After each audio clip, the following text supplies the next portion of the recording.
अभी का जो विषय है, बिहार गवर्नमेंट के ऑफिसर्स जो हमारे साथ हैं, उनका हमारी एसोसिएशन से टाई अप हुआ है। सबसे पहले मैं अमिताभ जी का धन्यवाद देता हूं।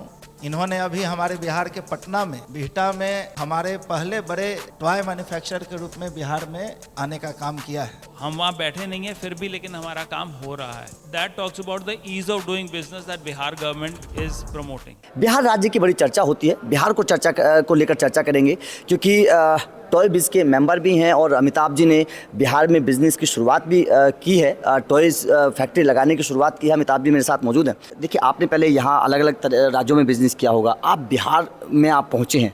पहले की सरकारों में थोड़े सवाल खड़े होते थे कि वहाँ पर सिक्योरिटी ठीक नहीं है, वहाँ पर जो बिज़नेस को लेकर जिस तरीके का माहौल चाहिए, इंफ्रास्ट्रक्चर चाहिए, वो नहीं है। आपने क्या सोचकर बिहार का कूच किया? हम पिछले 1.5 साल से प्लानिंग कर रहे थे और एक्सपेंशन करने की। हमारे यूपी में अभी 3 प्लांट चल रहे हैं, एक और प्लांट हमारा बन रहा है। बिहार का हम कंसिडर कर रहे थे क्योंकि बिहार में लेबर की अवेलेबिलिटी जो है वो बहुत इजी है। अब कंसिडर करते हुए, बात करते हुए हमें पता चला बिहार गवर्नमेंट के जो स्पेशल इंसेंटिव्स हैं इंडस्ट्री के, एम्प्लॉयमेंट जनरेटिंग इंडस्ट्री के लिए क्या है, उनके बारे में पता करा। फिर हमने वहाँ पे जाके एक बार विज़िट करा, देखा कि ये बिहार वो पुराना बिहार नहीं है, ये नया बिहार है। यहाँ पे डेवलपमेंट बहुत स्पीड पे हो रही है, यहाँ पे सेफ्टी सिक्योरिटी अब बहुत इम्प्रूव हो गई है, यहाँ पे करप्शन लो है, यहाँ पे आपका बिजली पानी की कोई प्रॉब्लम नहीं हो रही है एंड इंफ्रास्ट्रक्चर डेवलपमेंट भी बहुत स्पीड पे हो रहा है। तो ये सब चीज़ें कंसिडर करते हुए हमने डिसाइड करा बिहार में एक यूनिट लगाने का, ताकि हम अपनी कैपेसिटी और बढ़ा सकें और बिहार से हम खिलौने एक्सपोर्ट कर सकें। आपने यूपी की भी बात की कि यूपी में भी आपका एक यूनिट है।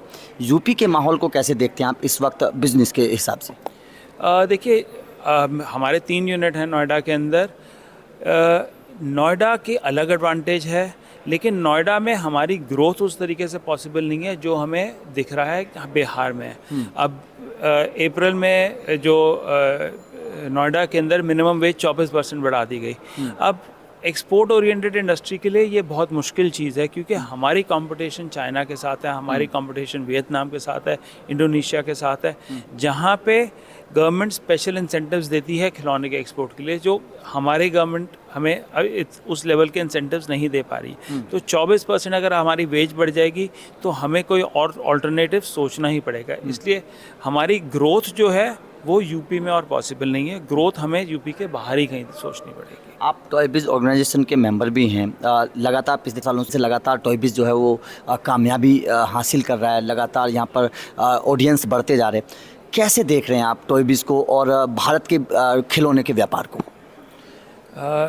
मैं टॉय एसोसिएशन का मेंबर हूँ और काफ़ी सालों से हूँ। BIS आने से पहले हम इंडियन मार्केट में खिलौना नहीं बेचा करते थे, हम केवल एक्सपोर्ट करा करते थे। BIS आने के बाद हमने इंडियन मार्केट में खिलौना बेचना शुरू करा एंड इंडियन मार्केट जो पहले मुश्किल से 1% हमारे टोटल टर्नओवर का था, अब 10% से ऊपर हो गई है। तो इंडियन मार्केट बढ़ रही है, इंडियन मार्केट अच्छी क्वालिटी के खिलौने पहचानती है, अच्छी क्वालिटी के खिलौने उन्हें चाहिए। और यहाँ पे मार्केट जो है वो, जो हमारा टॉय बिज़ फेयर है 2022 में जब हुआ था तो यहाँ पे 98 एग्जिबिटर्स थे, आज 2026 में ऑलमोस्ट 400 एग्जिबिटर है। तो ये स्कोप हमने और कहीं नहीं देखा है। हमने 2022 में जब करा था तो हॉल नंबर 5 का अंदाज़न 3/4 हमने एरिया लिया था। इस बार हमने hall number 5, hall number 3, hall number 4, hall number 2 सारा ले लिया है, जो कि आज से पहले इतनी बड़ी टॉय एग्जीबिशन पूरे साउथ ईस्ट एशिया में नहीं हुई है। सर, इंडिया की जो टक्कर है टॉयज़ में वो चाइना के साथ है। हालांकि कुछ हद तक हम पिछले कुछ सालों में थोड़ा सा आगे बढ़े हैं। क्या लगता है कि इंडिया को क्या और करने की ज़रूरत है ताकि टॉयज़ में और थोड़ा सा इंडिया ऊपर पहुंचे? देखिए, खिलौने के अंदर केवल एक चीज़ चलती है, वो है इनोवेशन। इंडिया में जो सी कंपनी इनोवेट करेगी वही कंपनी ग्रो करेगी। बाकी चाइना का एडवांटेज यही है कि वहाँ पे इनोवेशन ईजी है। इंडिया में इनोवेशन थोड़ी मुश्किल है। हमको अगर जो चाइना जैसे ईज़ ऑफ डूइंग बिजनेस है, अगर वो कर दिया जाए, हमें टॉयज़ डेवलपमेंट करने के लिए जो असिस्टेंस है वो दिया जाए, तो हम चाइना के साथ किसी भी मार्केट में compete कर सकते हैं। हमारी कंपनी पिछले 35 सालों से खिलौने एक्सपोर्ट कर रही है और हम चाइना से इंटरनेशनल मार्केट में टक्कर कर रहे हैं। तो ऐसा नहीं है कि इंडिया में पॉसिबल नहीं है, इंडिया में सब कुछ पॉसिबल है।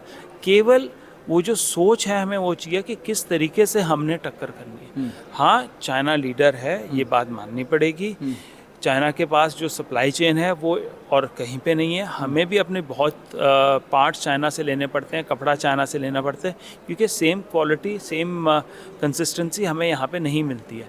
एंड एक्सपोर्ट के लिए जो हमें सेफ्टी नॉर्म्स चाहिए, उसको कंसिडर करते हुए इंडिया के अंदर अभी वो सप्लाई चेन जो वेंडर्स हैं वो डेवलप नहीं हुए हैं। हमें उसके ऊपर और बहुत मेहनत करनी पड़ेगी। प्रधानमंत्री मोदी जी ने जब अपने भाषण में खिलौनों का जिक्र किया था, उसके बाद से हिंदुस्तान में खिलौनों का एक तरीके से अलग माहौल बन चुका है। सरकार के, प्रधानमंत्री मोदी जी के उस कदम की और सरकार की क्या आपको लगता है कि क्या और नीतियाँ सही होनी चाहिए ताकि ये टॉयज़ मार्केट और ऊपर जाए? प्रधानमंत्री जी ने जुलाई 2020 में खिलौनों को मन की बात में मेंशन करा था। तब से हर डिपार्टमेंट गवर्नमेंट का वो खिलौनों को प्रमोट करने में लगा हुआ है। जो सबसे ज़्यादा ज़रूरी काम करा गया था वो पिछले साल सितंबर में जो नॉन इलेक्ट्रॉनिक टॉयज़ को 12% से 5% GST में लाया गया था, लेकिन इलेक्ट्रॉनिक टॉयज़ अभी भी 18% में है। अब हमें पहचानना पड़ेगा कि इलेक्ट्रॉनिक्स फ्यूचर है, AI वगैरह सब कुछ फ्यूचर है, और अगर हम फ्यूचर, अपने बच्चों को फ्यूचर के लिए तैयार करने वाले खिलौनों को ज़्यादा महंगा करेंगे एक GST के कारण, तो उससे किसी का फ़ायदा नहीं होएगा। हमारे बच्चों का नुकसान होएगा, हमारे फ्यूचर का नुकसान होएगा। इसलिए एक अपील जो है हमारी गवर्नमेंट से कि अगर इलेक्ट्रॉनिक टॉयज़ को भी 5% GST में लाया जा सके। इसके अलावा जो